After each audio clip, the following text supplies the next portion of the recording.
Mesdames et messieurs, bonjour et soyez les bienvenus dans votre reportage spécial qui vous permet véritablement de retracer comment se présentent désormais nos différents quartiers ici au Bénin. Aujourd'hui, nous sommes descendus dans le département de Lomé, plus précisément dans l'arrondissement de Tokota. Tout à l'heure, nous avons fait connaître comment cette rue qui était toujours un danger pour la population d'ici et d'ailleurs était totalement transformée.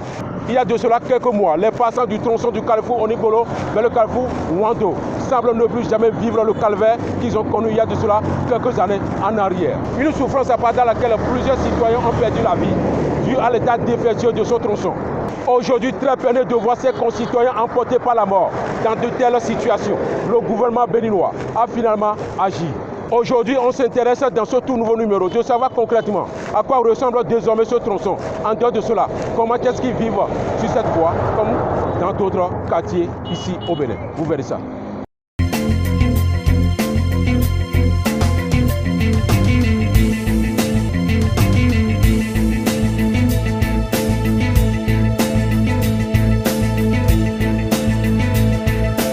Ici, nous sommes sur l'axe routier le plus meurtrier de l'arrondissement de Tokota.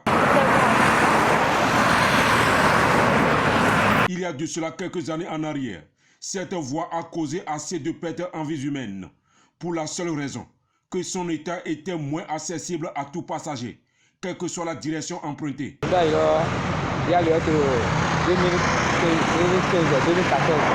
le moyen de quitter à l'île au bout de son bas.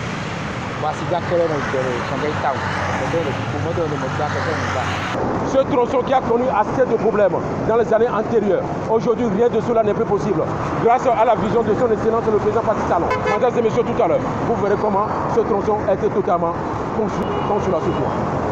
Mais depuis la mise en œuvre du programme d'action du gouvernement du président Patrice Talon relatif au projet d'asphaltage, cette route a été totalement construite, bitumée sur le long du trajet.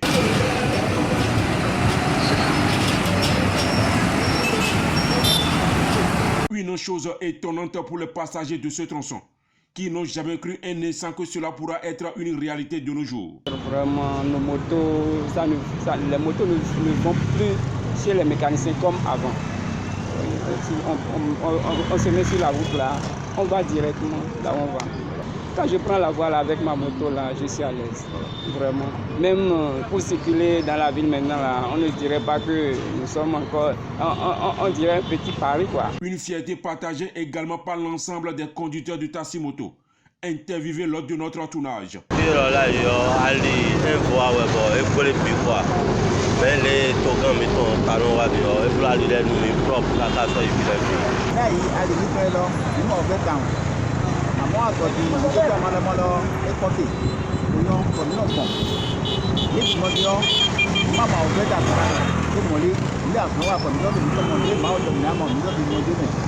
En dehors de cette réalisation gigantesque du jamais vu dans l'histoire de l'arrondissement de Tokota, le gouvernement a installé également des lampadaires électriques de part et d'autre de la voie, afin de pouvoir éclairer ce chef d'œuvre pendant la nuit.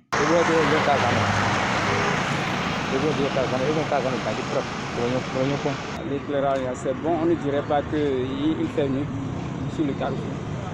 On ne dirait pas parce que même on peut rester au portail jusqu'à l'eau. Grâce à cette action de la part du gouvernement, c'est fini avec les nombreux cas d'accidents de circulation enregistrés au fil des heures.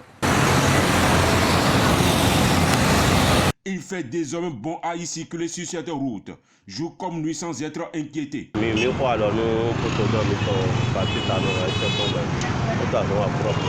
Voilà, ce tronçon bénéficie de tout ce qu'il faut afin que chacun puisse circuler librement, sans aucun inconvénient. Mesdames et messieurs, c'est sur ce point que nous allons mettre terme à notre tournage d'aujourd'hui, qui vous a permis véritablement de reconnaître désormais ce tronçon de calvaire. Merci et à la prochaine.